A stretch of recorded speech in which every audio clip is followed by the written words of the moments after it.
Ja. Die Grundfläche der breiteste Teil von einem sein sollte. Ja. Ich weiß, es sieht jetzt ein bisschen langweilig aus. Das sieht schon gut.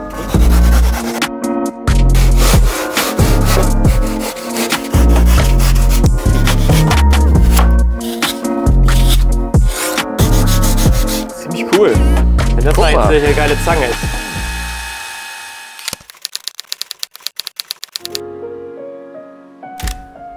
Manu, du zeigst mir heute, wie man Griffe shaped.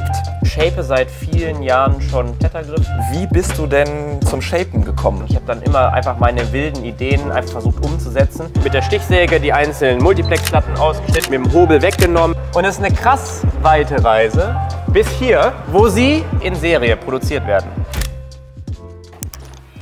Willkommen zum zweiten Teil. Jetzt geht's an die Praxis. Kommt einfach mal mit. Mal so einen kleinen Block hier rausgesucht, so das ist so ein Abschnitt, Ja. so ein Reststück. Also wir shapen einen zusammen oder machen wir Wir können auch um die Wette shapen. Nee, ich würde mal sagen, du probierst dich erstmal einfach aus. Ihr seht schon, ich habe hier ein X drauf gemacht, denn der Schaum hat eine Richtung. Es gibt eine Richtung, in die die Luftblasen gehen. Und wenn man in die falsche Richtung anschneidet, ich weiß nicht, ob man das jetzt hier sieht, dann kann das sein, dass sie so... Eigentlich sollten die Poren immer so rundlich sein, aber die können auch ganz lang oval sein. Da hast du wie so Riefen drin, wenn du den falsch anschneidest. Also man kann sich das so vorstellen, eigentlich wie so eine Holzstruktur, mit den Fasern eigentlich, ne? Wahrscheinlich. Ich bin ja ein bisschen maschinenaffin und das ist mir natürlich sofort ins Auge gesprungen. Diese wunderbare Akkuflex. Oder ist das eine Riesensauerei? Das ist eine Riesensauerei. Also, ich erkläre erstmal, mit was für Werkzeugen man normalerweise arbeitet. Handschuhe, Maske, meine Abrichte. Damit kann ich die untere, die Fläche plan machen. Wir haben eine Säge, auch in elektronischer Form. Raspel. Flex mit so einer Raspelscheibe. Schleifpapier. Das ist ganz cool, weil ich benutze halt auch, weil ich wieder faul bin, ganz oft den Exzenterschleifer. Und dann kann der das direkt absaugen. Das Abranet. Das ist auf jeden Fall so der Ferrari unter den Schleifpapieren. Ne? Das kann man aber beim Schleifen von Klettergriffen nicht. Denn das ist ganz schön zäh, sag ich mal, und hat eine harte Kante und damit macht man sich auch schnell Katscher da rein. Deswegen gibt es das schöne 3M Medium, diesen Schleifflies, weil der nämlich sich in alle Richtungen den organischen Formen anpassen kann, die man schleifen möchte. Und das allerwichtigste Werkzeug ist tatsächlich das Cuttermesser. Wenn der Block jetzt hier so liegt, also wir haben jetzt ja schon mal einen Planuntergrund. Ja. Hast du in deinem Kopf jetzt schon eine Idee oder shapest du einfach mal so ein bisschen drauf los? Weil ich denke, hier liegen ja auch Eddings. Da gehe ich ja mal davon aus, dass du im Vorfeld dir schon irgendwie so dreidimensionale Konturen schon mal anzeichnest. Genau. Also ich habe es sogar so, das kann ich mal hier ganz kurz zeigen, von meiner neuen Form, habe ich aus Pappe die Grundform. Also du arbeitest dich sozusagen von Dimension zu Dimension, dass du erstmal sagst, okay, ich habe jetzt hier sozusagen meine Grundform, die ich anreiße und die säge ich dann erstmal irgendwie aus. Genau. Und wenn ich dann die Form habe, dann gehe ich eigentlich in die nächste Dimension und gucke, wie soll das Ganze eigentlich in der Tiefe aussehen. Ich habe ja vorhin gesagt, Form follows Function, aber es gibt noch eine Weisheit, die ich dir mitgeben kann. Form follows Fiction. Das heißt, du musst jetzt dir überlegen, was willst du machen? Was hast du in deinem Kopf? Und das ist der schwierigste Teil, weil es gibt 1000 Möglichkeiten. Aber wie soll er aussehen? Du musst ja heute auch jetzt nicht das Rad neu erfinden. Nee. Was wir vielleicht erstmal, um jetzt wieder auf die Basics zurückzugehen, Form follows Function. Was für einen Griff willst du machen? Willst du eine Leiste machen? Willst du einen Sloper machen? Willst du einen Henkel machen? Willst du ein Fingerloch? So eine Sloper-Zange. Sowas mag ich eigentlich ganz gerne. Eine Zange. Es soll die Hand füllen, also brauchen wir ja auf jeden Fall, wenn du das überlegst, eine Höhe, da kommen wir ja schon... Ja. Da müssen wir gar nichts mehr wegnehmen von oben, würde ich erstmal sagen. Weil was weg ist, ist weg. So, und dann machen wir hier so eine große Banane, das lasse ich mal irgendwie gerade. Und dann gucken wir erst, ich nehme mal jetzt so diese Kanten weg und gucken mal, was dann hier was da jetzt erstmal so rauskommt. Ganz wichtig ist jetzt für deine Sägeaktion, dass die Grundfläche der breiteste Teil von allem sein sollte. Ja. Weil es gibt selten, also außer du hast irgendwo auf der einen Seite einen Überhang, wo du quasi so wie so ein Henkel. Ja. Aber ansonsten solltest du immer gucken, dass du jetzt quasi so ein bisschen konisch von hier weggehst. Schau an, gesägt hast du schon mal. Ne? Gesägt habe ich schon mal. Ich bin ganz groß an der Säge. Diese Grundform hier habe ich jetzt ja erstmal. Genau. Jetzt hast du. Und jetzt würde ich in diese Dimension erstmal reingehen und die grob. Genau.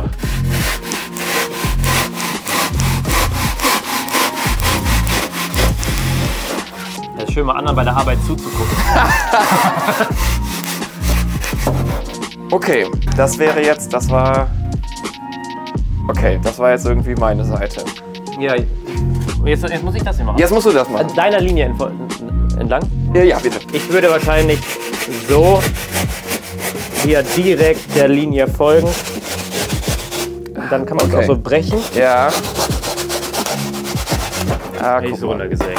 Das geht auf jeden Fall schon ein bisschen schneller, ne? Und jetzt müsste man das Ganze ja irgendwie hier auch rund gestalten, ne? Nochmal, du wolltest eine Zange machen, ne? Genau, richtig. Also eine Zange, Also- die man dann doch irgendwie so greift, ne? also so eine offene. wahrscheinlich musst du jetzt auch. Ich glaube, ich habe das mal ein bisschen durchgespielt für meine Volumen. Ja. Ich glaube, ich bin bei 8 cm gelandet, die maximal die Breite des Stegs oben haben darf, damit es. 8 cm. Also Damit hier. es auch, weil wir müssen jetzt ja auch an Kinderhände, Frauen. Okay. Das heißt, hier oben dürfen 8 cm stehen bleiben. Ja, von der Breite, hätte ich jetzt gesagt. Brauchst du einen Vollstock? Ja, warte mal. Ich zeichne mal an und Wir messen nach. 8 cm. Was ist das Augenmaß? Wie Warte. präzise bist du? Das sind deine 8 cm. Alter Schwede! Yeah! Nein! Ich würde einmal sagen, auch gute Hangboards produzieren sich ja nicht von alleine. Ne? Ja, da muss man schon vom Fach sein.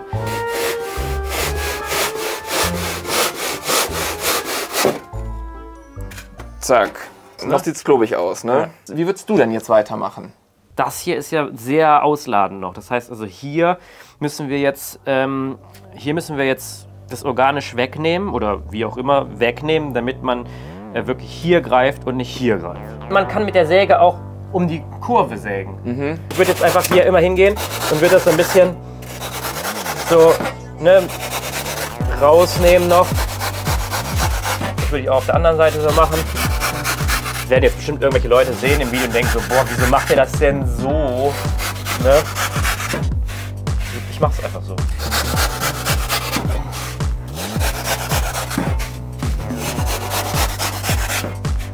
So, ich steige jetzt mal um aufs Messer. Jetzt würde ich hier auch wirklich noch mal hingehen und gucken, dass ich das so ein bisschen ordentlich wegschneide. Wie oft hast du dich mit dem Messer schon so richtig schön... Noch nie tatsächlich. Noch nie? Und ich mache es tatsächlich meistens sogar zum Körper. Also jetzt siehst du, jetzt ziehe ich es schon wieder zu mir. Das ist irgendwie so meine Art und Weise. Wie ist das mit den Befestigungsmöglichkeiten eigentlich? Bei so einer Tiefe, da muss ja auf jeden Fall auch wirklich eine M10er-Schraube bei durch, der ne? Tiefe und der kleinen Grundfläche wahrscheinlich schon, ja. Ja. Ich habe es ja jetzt schon ein bisschen abgeflacht, ne? Genau, und wir haben jetzt ja gerade kurz gesagt, also eigentlich würdest du so einen Zangengriff ja auch wirklich flacher machen, ne? Ein bisschen flacher, also Okay. Es steigt sehr schnell stark an, ja. Deswegen, ich gehe jetzt einfach mal hin, ich zeichne mir das jetzt hier an, mache das wirklich mal alles ein bisschen flacher. Perfekt, so, ja. Und das ist so ja. gehe jetzt einfach mal so, wie du das gemacht hast, hin und shape da jetzt einfach mal ein bisschen rum. Ja. Ja? So, Jetzt wird's, ja, perfekt. So, es wird hier mal richtig Material weggenommen hier.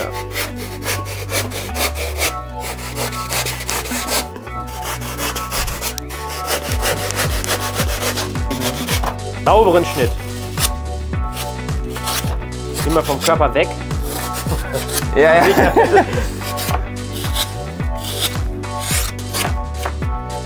So. Ich würde jetzt nicht sagen, dass es was absolut Neues ist. Ich glaube, exakt diese Griffe gibt es schon. Vielleicht bin ich auch unbewusst dann jetzt schon in diese Richtung irgendwie gegangen. Weil der Griff gerade hier liegt, oder was? Also ich bin ja vom Zangengriff am Anfang erstmal ausgegangen und man kann das Ding bestimmt auch mit einer großen Hand als Zange greifen. Aber vielleicht wird es ja doch... Ja, ich mache das Ganze noch ein bisschen spitzer. Also dass es eben gar nicht für so große Hände, sondern dass es einfach viel spitzer zuläuft. Dass es also hier trotzdem der höchste Punkt ist. Und dass man aber, dass es halt eine schwere Zange ist, weißt du? Manu, jetzt wird ein Schuh draus, ich merke das. Also was mich jetzt so ein bisschen stört hier an der Arbeitsweise ist, dass das jetzt einfach so weggenommen wurde, das Material. Ja. Und nicht irgendwie... Nicht... So. Okay. Also, du hast es ja einfach schräg geschnitten, jetzt ist es keine Zange mehr. Wie willst du das halten? Guck mal. Ja, ist halt eine ambitionierte Zange. Ja, also so... Jetzt halt die mal fest. Heb die mal so auf. Das kann ich mir nicht mehr so angucken. Hier. Okay. Erstmal...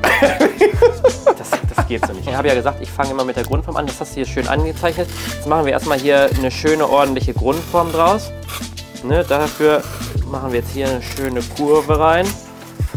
So, zumindest mal angedeutet. Hier geht es ein bisschen nach innen. So hast du das hier vorgestellt, damit wir hier nicht so eine Gerade haben. Dann gehen wir hier wieder raus aus dem Ganzen. So. Jetzt nehme ich dieses Werkzeug, damit arbeite ich sehr gerne. Jetzt nehmen wir mal hier wirklich das Material so runter, dass wir da so ein bisschen organischer unterwegs sind. Dadurch, dass das Material ja ultra weich ist, kannst du das ja, wenn du es jetzt testest, ne? Du kannst es ja nicht richtig belasten. Ist das egal? Erst wenn man den Griff wirklich in der Hand hat, weiß man, wie er ist. Okay. Also man kann schon viel reinfühlen, vor allem wenn man die Erfahrung hat, weil man weiß, mit der Textur wird er sich so und so anfühlen und so weiter. Aber am Ende bleibt so ein bisschen, das ist so die Magie dahinter. Bis man es am Ende wirklich in der fertigen Version in der Hand hat, bleibt eine gewisse Unsicherheit, ob das wirklich gut ist. Ganz oft ist es bei mir jetzt so gewesen, dass ich die Griffe nicht mal als erster in der Hand hatte, sondern die wurden dann irgendwo bei irgendeinem Wettkampf verschraubt. Und ich bin auf die Messe gefahren, wo wir die Griffe vorgestellt haben. Ja. Und ich habe die ein Jahr vorher geshaped, abgeschickt, nichts mehr davon gehört. Und dann bin ich auf der Messe, auf einmal sind die ersten Griffe da. Und dann habe ich sie in der Hand gehabt und dachte so, oh cool, ach, den habe ich auch gemacht. Jetzt nehme ich mal hier, das ist ja nicht geil, weil das macht hier auch, wenn ich damit so drüber gehe, habe ich direkt so das Ratschen drin. Ne? Und jetzt gehen wir hin und machen hier mal, manchmal mache ich es mit dem Handballen erstmal. Ja. So leichte Wölbungen nach innen kannst du damit eigentlich auch wirklich gut reinschleifen, ne? Wenn du sagst, du gehst mit dem Handballen da rein. Ja, so, jetzt müssen wir einmal gucken. Cool.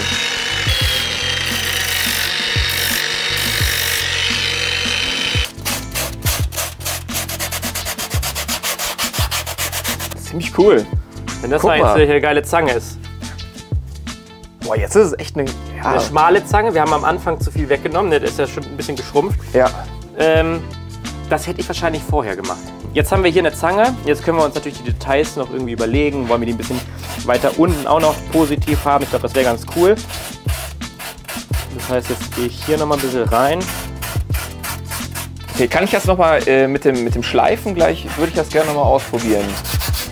Also ich finde, es ist schon ein befriedigendes Gefühl, wenn man so eine Anfangsform hatte und wenn man dann merkt, okay, es wird jetzt irgendwie immer feiner. Ne? Ja. Jetzt gibt es ja vielleicht auch die eine oder den anderen, die sich jetzt sagen, boah, das ist eine ziemlich coole Sache. Ich würde das gerne mal ausprobieren oder würde das gerne mal... Wie so ein Töpferkurs.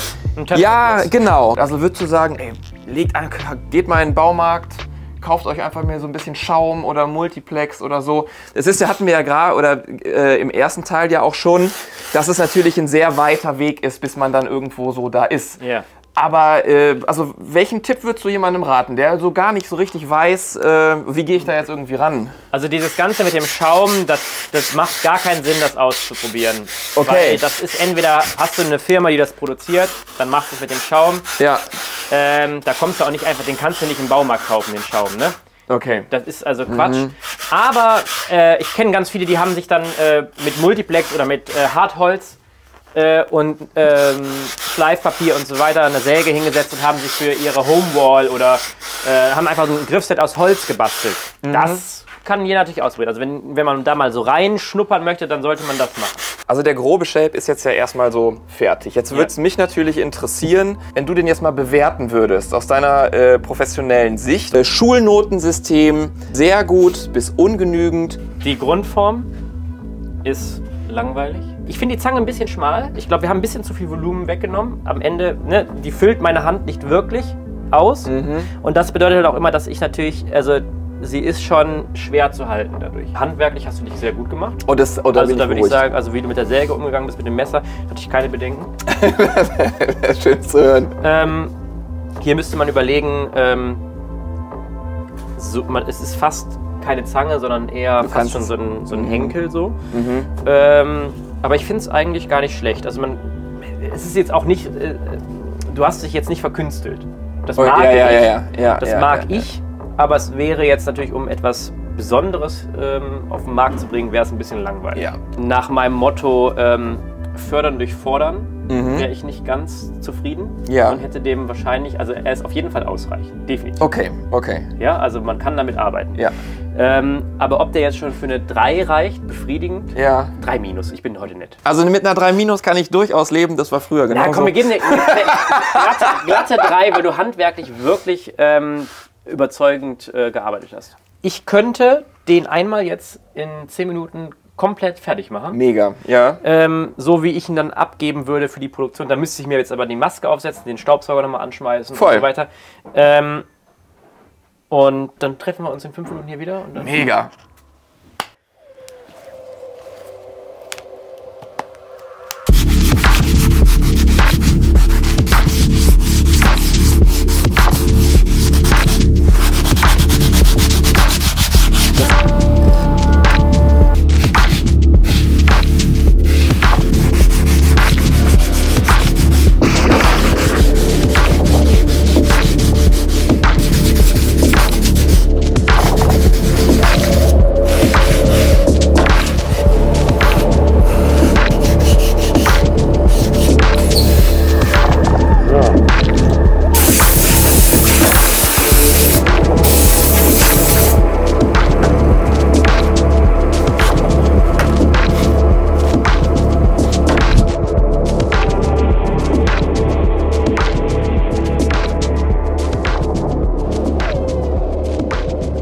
Jetzt haben wir hier die Spackslöcher. Wie heißt der Griff? Was ist das für ein Griff? Captain's Original. Den schenke ich euch. Oh. Der kann bei euch in die Sammlung. Mega das gut, ist jetzt euer Griff. Das ist unser Griff. Ich finde es echt total spannend, einfach in solche Materien einzutauchen und festzustellen, dass es einfach ultra komplex ist. Ne? Ja. Und das ist wie bei allem.